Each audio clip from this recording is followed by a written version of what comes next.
When my father brought Rebecca into our home, I didn't expect anything unusual. We never talked about his new relationships. And frankly, I didn't care much. I was 25, living my own life. Rebecca was a beautiful woman. That much was obvious. Tall, slender, with a quiet confidence that comes with age. But to me, she was just my father's new wife. Nothing more. Everything changed one summer evening when I accidentally came home earlier than usual. My father was on a business trip, and the house stood empty and quiet. I wandered around the yard until I noticed a dim light in the greenhouse. It was Rebecca's place, her little green world where she spent hours tending to plants, seemingly living through them. I walked closer, not expecting to see anything out of the ordinary, but when I peeked into the greenhouse, everything shifted. Rebecca stood among her plants, gently touching the petals of flowers as if speaking to them without words. Her movements were soft, fluid, as though she dissolved into that world of greenery and light. And for the first time, I saw her differently, not as a stepmother, but as a woman deeply engrossed in her own world. Something about that moment gripped me. I stood at the door, watching how her fingers caressed the delicate stems, how she tilted her head toward the flowers as if listening. She hadn't noticed me, completely absorbed in her task. In that moment, I realized I had never seen her like this. The Rebecca I thought was cold and distant wasn't there. This was someone else. Tender, sensual, and most surprisingly, vulnerable. My foot accidentally kicked something on the floor, making a slight noise. Rebecca turned her head sharply and met my gaze. Her eyes widened for a moment, but then softened as she smiled. "Logan, you're back early." Her voice was soft, almost a whisper, and in that quiet, felt especially close.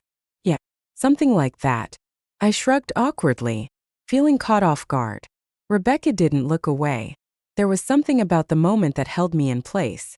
In the silence of the greenhouse, every glance, every word felt charged with something unseen. I didn't know how to respond, but then she took a step toward me, her hand still resting on one of the plants. "Have you ever been in the greenhouse?" she asked, her voice surprisingly gentle, and I felt something stir inside me. "No, I never thought about it," I replied, unsure of what to do with the strange excitement welling up within me. "You should try it." Her smile was warm, but there was something else I couldn't quite understand. She reached out toward the nearest flower. "They're so alive. It's like they understand you." I watched her fingers touch the petals, and then she looked at me again, differently this time. In that moment, I knew everything had changed. A few days passed after that evening in the greenhouse, and I couldn't get Rebecca out of my head. Every time I saw her in the house, there was a strange tension between us that was both frightening and irresistible. Our glances met more often than before, but they were no longer the casual looks exchanged between family members. There was something new in them, hidden behind politeness and silence. One evening, I found myself near the greenhouse again, drawn there by something inexplicable. I wanted to convince myself that I was just seeking peace, but deep down, I knew I was looking for her. I slowly opened the door and stepped inside, expecting to see Rebecca among her plants. She was there, just like the first time, immersed in her care for the flowers, her hands gently caressing their stems and leaves. "You're here again?" Her voice was quiet, but without surprise. I nodded, feeling a tightness inside me. She didn't look at me, continuing to tend to her flowers, but it was clear she knew I was there. I stepped closer, inhaling the scent of soil and freshness that always filled the greenhouse. That scent mixed with her perfume, creating a special atmosphere of warmth and calm, where I felt strangely vulnerable. "This place. It's peaceful," I said, trying to mask my unease. Rebecca nodded, her gaze still focused on the plants. "Yes, you can always escape the chaos here." She finally looked at me. There was something warm in her eyes, but also cautious. "Do you think you like it here?" I felt my heart beat faster. There was something in her words that made me wonder what she really meant. She stepped closer, her gaze deep, as if studying me. "Think I do," I answered, and my words felt heavier than they should have. There was silence between us, but it was filled with tension that grew with every passing second. I felt Rebecca's closeness drawing me in, as if this space around us was the only thing that existed. She moved even closer, and suddenly her hand brushed against mine. It was just a touch, but it sent shivers down my spine. "You're different, Logan." Her voice was soft. "You're different." Almost a whisper when she said it. I didn't know what to say. Our eyes met, and in that moment, the world around us disappeared. I no longer saw the plants or the glass walls of the greenhouse. There was only her gaze, full of something I couldn't understand. Before I could say anything, she stepped even closer. Her hand gently slid across my cheek, and I felt my breath stop. Her face sneered, and in the next moment, her lips touched mine. The kiss was light, almost weightless, but there was so much tenderness in it that I couldn't help but respond.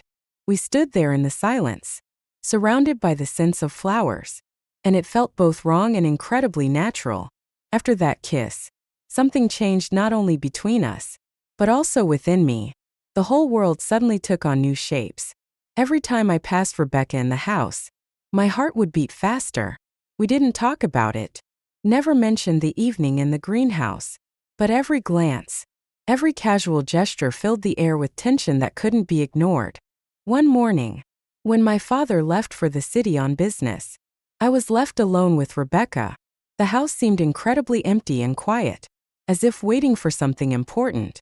Rebecca was in the kitchen calmly brewing tea when I walked in. She looked up at me, and I saw the same softness in her eyes as that night. "Are you going somewhere today?" she asked casually. "No, I think I'll stay here," I replied, feeling something stir inside again. Rebecca smiled, her gaze drifting past me to the window where the sun was shining. "Maybe you'd like to go for a walk. The garden is beautiful today," she suggested, her voice light, but there was something more behind her words. I nodded, knowing that this walk wasn't just a desire to spend time outdoors. We walked into the garden where the grass shimmered in the morning sunlight and the flowers bloomed, creating a vibrant carpet. The air was fresh, filled with the scent of greenery, but there was something else in it, tension that pulled us toward each other. We walked in silence, Rebecca slightly ahead, her fingers brushing the flowers just like that evening in the greenhouse. Her movements were slow, relaxed, but I felt that she was waiting for something. I couldn't endure the waiting any longer. When she stopped by a bed of bright tulips, I approached her, feeling her presence enveloping me. She turned and our eyes met. In that moment, I knew I couldn't hold back any longer. I stepped closer and without thinking, kissed her again. This time the kiss was different, more confident but just as tender. Her lips responded with the same softness, but now there was something more. As if we were discovering each other anew, we stood among the flowers, surrounded by the garden's silence, our breathing mingling with the sense of nature. Her hand slid down my back, pulling me closer. This time we didn't pull away like in the greenhouse. There was no awkward moment. Everything happened naturally, as if we had always been meant for this. When the kiss ended, Rebecca closed her eyes for a moment, as if gathering her thoughts. She didn't say a word, just looked at me with a soft smile on her lips. "This shouldn't have happened," she finally whispered, but there was no condemnation in her voice, only quiet confusion. "I know," I replied, though deep down I understood that it was inevitable. We fell silent again, but in that silence, there was more than in any words. After that day in the garden, the tension between Rebecca and me reached its peak. We could no longer pretend that nothing was happening. Every look, every touch carried the weight of what we could no longer ignore. Our encounters became even more frequent, but now they held a different meaning, a silent understanding that there was no going back to the way things were. One evening, I was left alone at home, my father gone on another business trip. The house was empty, but the air was thick with expectation. I knew Rebecca was in her room, and I felt an irresistible pull toward her. I was confused by my feelings, but determined to see what would happen next. I approached her door and knocked. My knock was barely audible, but it seemed as if Rebecca had been waiting for me. She opened the door, her eyes meeting mine, and I realized she too could no longer hide her emotions. We didn't say a word, But her gaze said everything I needed to hear. "Come in." Her voice was soft, but there was an almost imperceptible hint of anxiety. I entered, and we stood in her room in silence. The room was bathed in the soft light of a table lamp, creating a cozy, almost intimate atmosphere. Rebecca sat on the bed, her gaze directed at the window, but I knew her thoughts were with me. I sat down beside her and the silence between us became unbearable. "We can't keep doing this." Her voice was quiet, but resolute. I couldn't find the words right away. Everything that had happened was so confusing and wrong, but I couldn't shake the feeling. I looked at her and knew that no amount of doubt could change what had happened. "I know," I finally said, and my words felt both simple and complicated. I waited. Rebecca turned to me, her face illuminated by the soft light. In her eyes, I saw not only doubts, but also the deep connection that had bound us together. We couldn't stop now. She leaned closer, and I felt her breath on my face. Her hand gently touched my cheek, and that touch was both warm and frightening.